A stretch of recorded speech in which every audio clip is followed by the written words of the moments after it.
நன்றி நன்றி.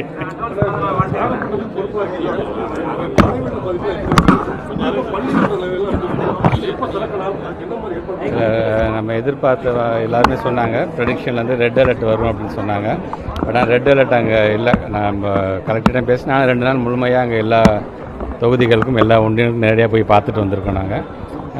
நாங்கள் போகும்போது கிட்டத்தட்ட ஒரு 16 முகாம்களை வந்து நாங்கள் தங்க வச்சுருந்தோம். உதாரணத்துக்கு இப்போ ஒரு முகாமில் வந்து ஒரு 231 பேர் தங்க வச்சுருந்தாங்கன்னா அடுத்த நாளே பார்த்திங்கன்னா அது 51 குறைஞ்சிருச்சு. ஏன்னா அவங்களோட வீட்டுக்கு போக ஆரம்பிச்சிட்டாங்க. வீட்டில் எங்கேயாச்சும் தண்ணி ஒழுகுந்த மாதிரி இருந்துச்சு, சமையல் செய்ய முடியாத நிலையில் இருந்துச்சுன்னா கூட அந்த முகாமில் வந்து சாப்பாடு அவங்க வாங்கிக்கிட்டு திருப்பி அவங்க போகிற மாதிரியான ஒரு சூழ்நிலை தான் அங்கே இருந்து கொண்டிருக்கின்றது. பள்ளிக்கூடத்தில் கிட்டத்தட்ட ஒரு 10 பள்ளிக்கூடத்தில் வந்து நாங்கள் முகாம் மாதிரி அதை கொடுத்து அவங்க எல்லாத்தையும் அங்கே தங்க வச்சுருந்தோம். அந்த பள்ளிக்கூடத்துக்கு மட்டும் நாங்கள் வந்து விடுமுறை எடுத்திருந்தோம். இப்போது இயல்பான ஒரு வாழ்க்கை அங்கே வந்து வந்திருக்கு, ஒன்றும் பிரச்சனை இல்லை. குறிப்பாக பயிர்கள் என்று வரும்பொழுது கிட்டத்தட்ட ஒரு 5400 ஹெக்டேர்ஸ் வந்து அங்கே வந்து பயிர் வந்து மூழ்கி இருந்தது. கிட்டத்தட்ட 2.5 மாத பயிருங்கிறதுனால 10 நாட்கள் வரைக்கும் அது தாங்கும். நாகப்பட்டினம் மாவட்டத்தை பொறுத்த வரைக்கும் என்னென்னா அங்கே ஒரு 1/4 மணி நேரம் மழை பெய்யுது நின்னா கூட அங்கே வந்து வடிஞ்சிருது, ஈஸியாக போய் கடலில் போய் அது சேர்ந்துருது. அது ஸோ அந்த வடிகாலுங்கிறதுனால நமக்கு வந்து பிரச்சனை இல்லாமத்தான் இருக்குது. தொடர்ந்து மழை பெஞ்சிச்சுன்னா அது மட்டும்தான் அங்கே வந்து பாதிப்பு இருக்கும். குறிப்பாக மழை எவ்வளோ பெஞ்சாலும் நாங்கள் தாங்கிக்குவாங்க, புயல் காற்று மட்டும் அடிச்சிடக்கூடாது அப்படிங்கிறது தான் அங்கே மக்களுடைய அந்த ஒரு இதாக இருந்தது. அதனால் இப்போதைக்கு வந்து பாதிப்பு வந்து பிரச்சனை அங்கே கிடையாது.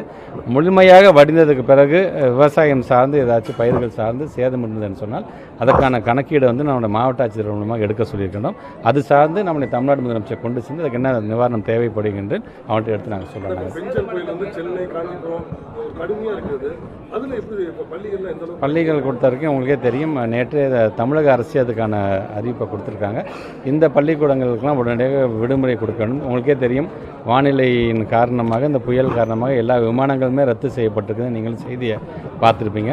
கண்டிப்பாக இது மிகப்பெரிய ஒரு புயலாக இருக்கின்ற காரணத்தினால் அந்த மாவட்டத்தை சார்ந்திருக்கின்ற பள்ளிக்கூடங்களுக்கெல்லாம் உடனடியாக விடுமுறை அழைக்க வேண்டும் என்று சொல்லியிருக்கிறார்கள்.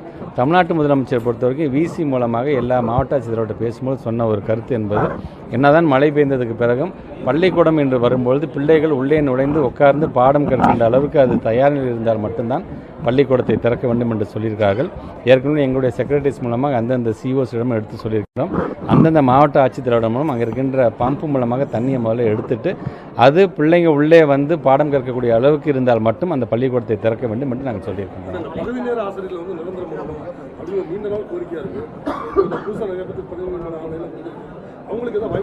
கண்டிப்பாக முதலமைச்சருடைய கவனத்துக்கு அதை நாங்கள் கொண்டு சென்றிருக்கோம். உங்களுக்கே தெரியும், அந்த பகுதி நேர ஆசிரியர்கள் வெரி ஃபஸ்ட் டைம் ஆட்சி மாற்றம் ஏற்பட்ட பிறகு தான் அவருடைய வயது வரம்பை உயர்த்தியதிலிருந்து சரி, அவர்களுக்கான டிரான்ஸ்ஃபர் கவுன்சிலிங் நம்ம வந்து வழங்கினதும் சரி, நிதி நெருக்கடி இருந்தாலும் 2500 ரூபாய் அதிகப்படியாக வழங்க வேண்டும் என்ற வகையிலும் இது 3மே நம்ம வழங்கியிருக்கோம். இப்போ நம்ம அவருடைய நீண்ட நாள் கோரிக்கை என்பது வந்து பகுதி நேர ஆசிரியர்களுக்கு எங்களோட முழு நேர ஊழியர்களாக முதல்ல எங்களை மாற்றுங்க அப்படிங்கிறத சொல்லியிருக்கிறாங்க. அதையும் எங்களுடைய செக்ரட்டரி மூலமாக எங்களுடைய டிபார்ட்மெண்ட் டிஸ்கஷனில் தமிழ்நாட்டு முதலமைச்சர் அலுவலகத்துக்கும் இதை கொண்டு சென்றிருக்கின்றோம். அவர்கள் எப்படி நம்ம தேர்தல் அறிக்கையில் சொன்னோமோ முதலமைச்சர் சொன்ன மாதிரி தான் தேர்தல் அறிக்கையில் சொல்லப்பட்டது ஒவ்வொன்றையும் நிதி நிலைமைக்கு ஏற்ப நாங்கள் கண்டிப்பாக நிறைவேற்றணும்.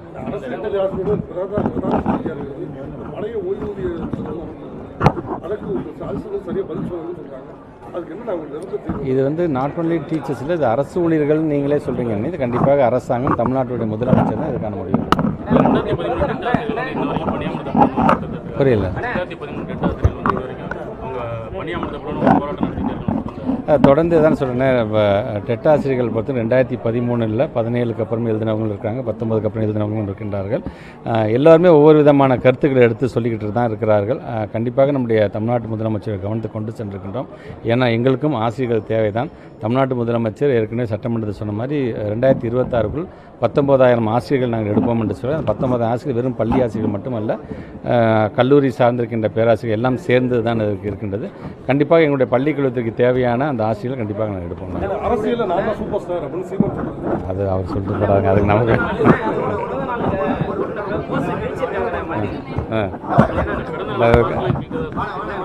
நிறைய பிரச்சனை இருக்குது. இது ஒரு பிரச்சனையா?